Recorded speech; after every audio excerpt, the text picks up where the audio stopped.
What's up, all my fellow speedsters and all metahumans throughout the multiverse? It's Kim here. Welcome back to another reaction on the channel. Today we'll be reacting to My Hero Academia Season 5, Episode 2.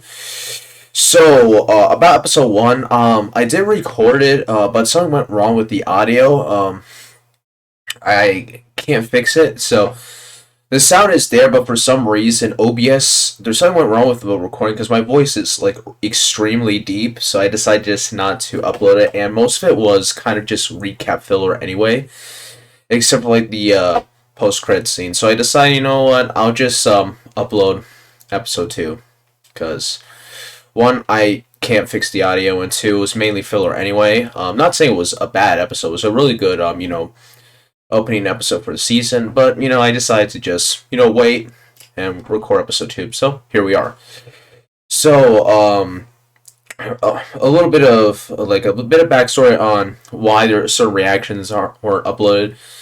Big reason is because I've had finals week, throughout this entire week, so it was really hard for me to record and upload. That's why my Godzilla reaction and my other Monsterverse reactions, along with my Flash reaction, were delayed. I do apologize for that. I did record the first couple episodes of Invincible, but I haven't had a lot of time to edit them due to my finals. But today's my final day.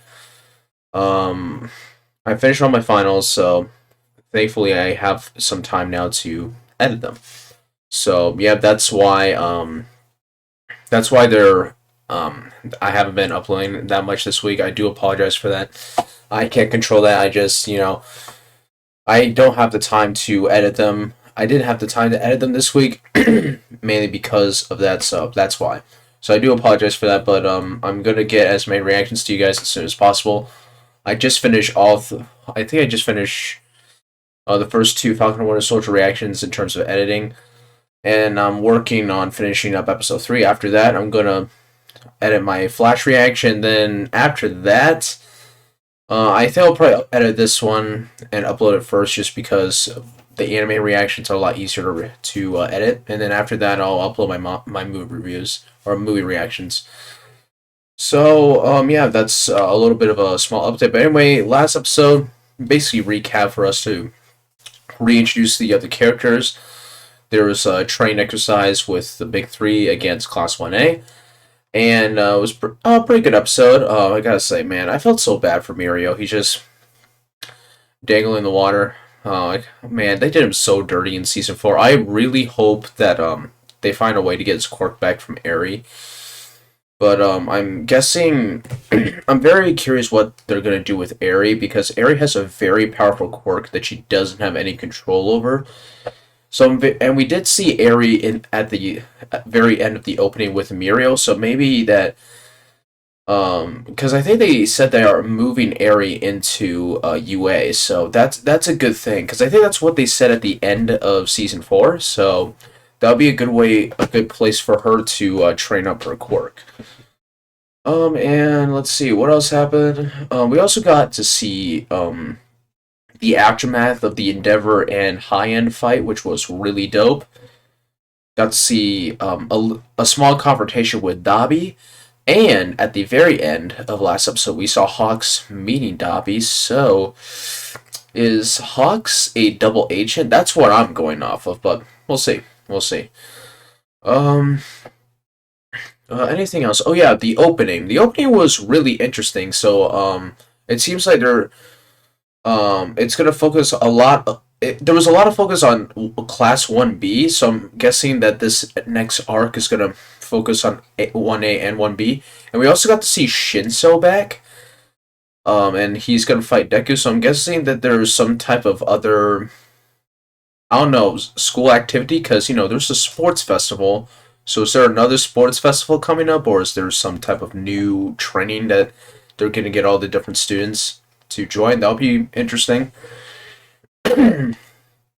And he also was wearing a scarf that looked exactly like Eraserhead, so I'm very curious what that's all about. Maybe Eraserhead is actually Shinso's All Might, like that's the hero he looks up to, and maybe after the sports festival he's taken a lot of inspiration from Eraserhead.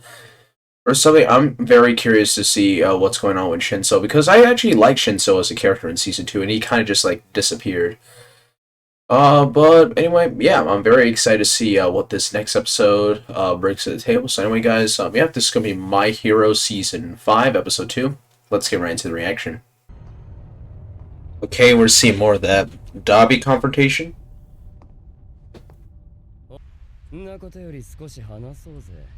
I'm wondering what is Dobby's motive? Why is he going after Endeavor?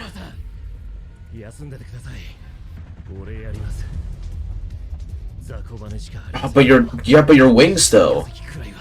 Yeah, they're too small.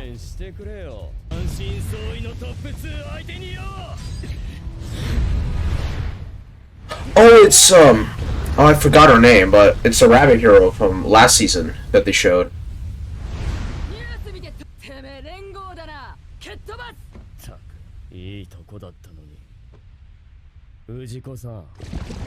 What the fuck?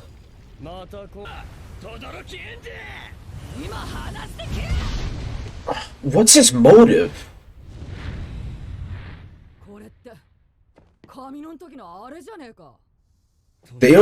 So do they have someone else who can warp them? Because they caught Kurogiri last season. Wait, what? Man, what is going on with this plotline here? So he knew about the attack beforehand. Okay, yeah, he's a double agent 100%. Oh man, what? I'm so confused, man. Wait, what? Oh, is he undercover?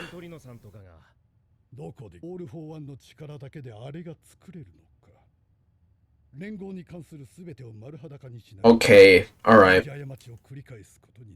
So he's a triple agent undercover? Okay.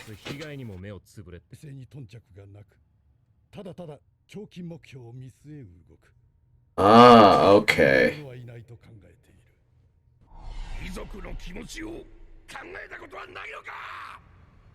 So I'm what the?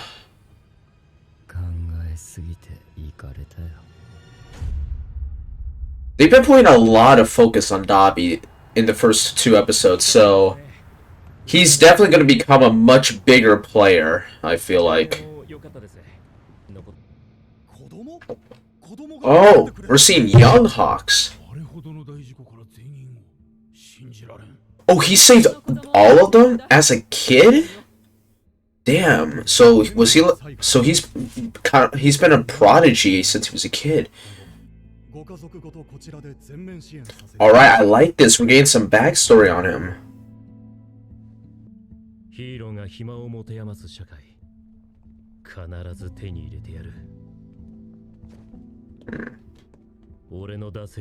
Man, Hawks is getting more and more interesting. I think he might grow to be one of my favorite characters. Oh, this is the first time we're seeing all of them together.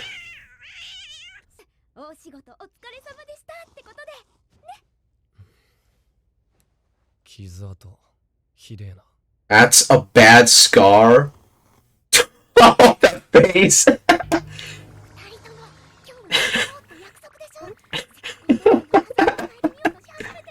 Oh, that's great.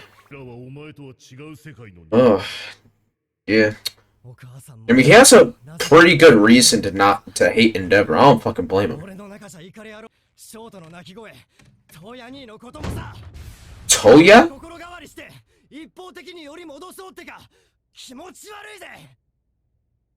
Damn. So there's another sibling?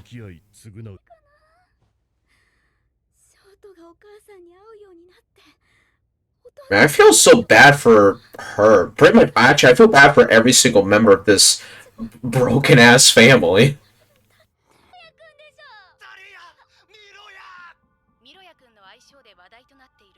Bam, they got that kid on merch.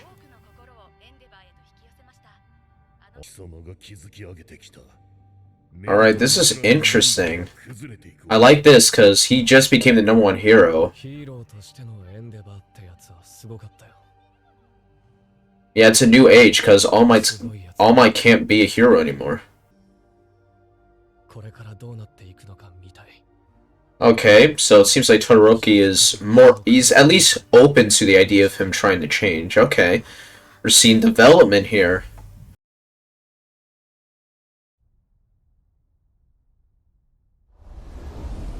What the hell? Oh wait, is this? Oh, it's picking up right where season 4 left off. Okay, I like this. Alright, I want to learn more about the other One For All users, because the only one we really know about is Nana here. We don't know about the other ones. Yep, all the way back in season 2. Wait, who are the other two?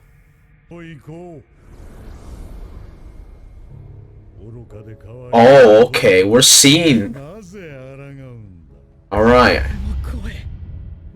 The story All Might told him all the way back in season 2. Yeah, it's the first One For All user. Okay, I want to see this dude's face. Oh, we're seeing how his power works. Okay, this is interesting because we've never seen this before. Ooh.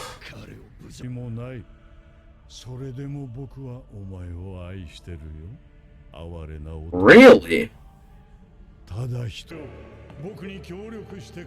Man, this is so dope seeing All For One in his prime. Oh! So that's what he looks like. Oh, this is where he gives him his power, right? We're seeing the birth of One For All right here, because I remember All For One thought his brother was quirkless.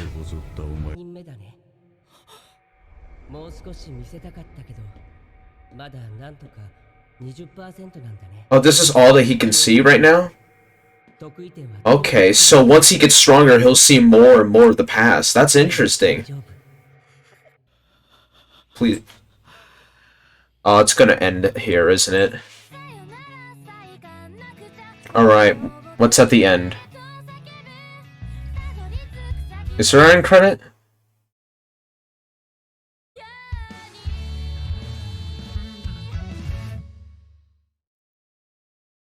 Oh no, it's just a preview, okay. Alright guys, so that was My Hero Academia, Season 5, Episode 2. Great episode.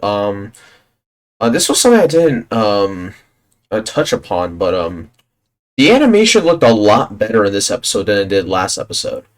So I actually really did enjoy that, especially during I really noticed that during the Dobby and Endeavor confrontation, which I want to talk about that I want to talk about that, but first I want to talk about at the end there. So we got to see a little bit more about the story of One For All and All For One, so that was really dope. I really enjoyed that because we're really seeing what All For One was like and what his intentions were when he was at his prime, when he was at the prime of his power.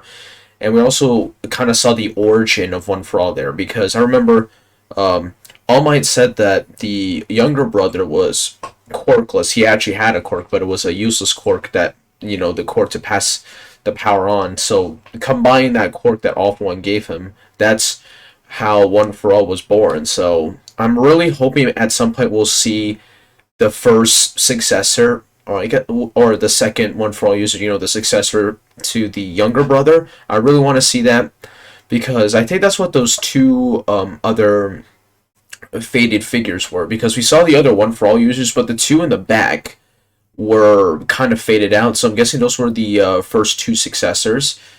So I would really like to see who they are. I want to know about each and every one of these One For All users. So I'm guessing that's going to be a lot of build-up this season, which I cannot wait for. That was just a really cool origin story too, seeing the prime of his power, and just how how the other metas and even non-metas see All For One at that point. How they see him as like this god, or as this savior. So that was really interesting. And I really enjoyed that. We also got to see a little bit more of Dobby. They put a lot of focus on Dobby in these first two episodes, so I'm guessing Dobby is going to become a future. He's going to get more focus, so maybe he's going to become a much bigger threat later on. I'm very curious because it kind of seems like they're building up this rivalry between Dobby and Endeavor because Dobby said, "Don't die." What is Endeavor's name? NG Todoroki or something like that. So that was interesting. So maybe we'll see the two of them really duke it out, and I can't wait to see that. I'm wondering what his motive is because maybe it's because he wants to prove to the world that he's the strongest fire quirk user or something. That's all I can really think of at the top of my head. Um, and I'm wondering how strong Dobby is because Dobby's natural fire is blue. Whereas Endeavor, I remember there was one instance where Endeavor's fire turned blue was during season 2 when he fought Anomu. So I'm very looking forward to that fight, him versus Dobby. We got a little bit more on Hawks, so I thought Hawks was a traitor working for the League, so it's actually the other way around, it seems like. Where he was, that's his assignment, that is that he was ordered to go undercover with the League, so that's interesting. So what is he, a triple agent, I guess? Unless there's some other twist where he's actually evil or something. I don't know, man. But so far, I think Hawks is going to become one of my favorite characters. And I really want to learn more about his backstory. We got a little bit of that in this episode. Of that Hawks was kind of a prodigy even as a kid. Like, he saved all those civilians, like, as a kid. And he was recruited at a young age, it seemed like. Like I remember they said, let us support your family and help you become a hero or something like that. So I'm guessing Hawks didn't have the best home life. So I'm very curious to see more on his story and what his motivations were. Because I remember he said he wants to make a future where heroes have too much time in their hands. So I really want to see more in depth of what his motive is of becoming a hero, and I really hope we get to see more of him. As for anything else, they really put a lot more focus on really the aftermath, which I did like, and we got to see a little bit more of the Todoroki family. It was the first time we saw all of them together. Well, most of them anyway. The mom is still in the hospital. We do see Natsu's point of view, which I don't blame him. Like, it's really hard to make up for the past that Endeavor, all the things Endeavor did in the past. So I'm very curious. It does seem like they're giving Endeavor a bit of a redemption arc, but at the same time, he did say that it's too late for me. He's not. He's gonna try to atone, but at the same time, he can't make up for the things he's done. And I actually really do like that perspective. How Endeavor really can't change the past. He can't really make up for all the abuse that he's done, but he's at least trying to atone now. Well, I don't know. You get what I'm saying, right? Like, he's not trying to make up for the past. He's trying to move forward, and change now. Am I saying that right? Do you get what I'm saying? Um, I really do understand Natsu's perspective, and I really do like Todoroki's perspective, how he still can't forgive Endeavor for what he did to his mom, but he is willing to see who Endeavor has become, who Endeavor is now, which I really did like that perspective. And I really, really want to get more in to see more of this family. And there was another sibling. Was it Toya or something? It was with a T that Natsu mentioned.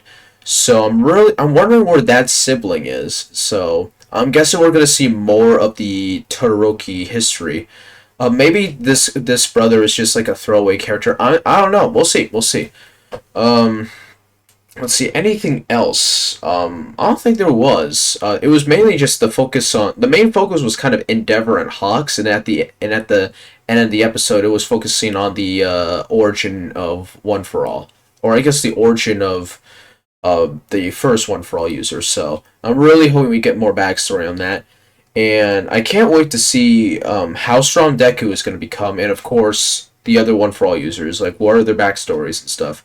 And I also kind of want to learn more about Nana, because we still don't know too much about Nana Shimura, other than, she's the grandmother of Shigaraki and was All Might's master. I really want to see that, because it kind of seems like they're playing off of a similar style, a similar storyline of Avatar, where the One for All users are kind of acting like they're not necessarily reincarnations, but they're the past One for All users in their past lives. So And it also seems like Deku can interact with them, just like how Aang and Korra could interact with the previous avatars. So I'm really liking that comparison. Now I don't know if this is just a coincidence, or if Hirokoshi, the creator, just likes to make comparisons. But we'll see. Because it does seem like Deku can interact with him, as we saw at the end there, where he was talking to the spirit of the previous One for All, or the first One for All user. So I can't wait to see more backstory on that, because there's still a lot we don't know about One for All that we'll probably unpack. And I can't wait to see how the season is going to unfold, because there's so much story to tell here, and I'm all for it. So yeah, I'm gonna end it right here. I'm gonna work on my flash, editing up my flash reaction, and then after that, I'm gonna work on my finishing up my Godzilla versus Kong reaction for you guys, and we'll go from there. So anyway, guys, thank you all so much for watching. Make sure to like, share, comment, subscribe, turn on notifications so you don't miss any future content. Feel free to follow me on Instagram and Twitter, all that good stuff.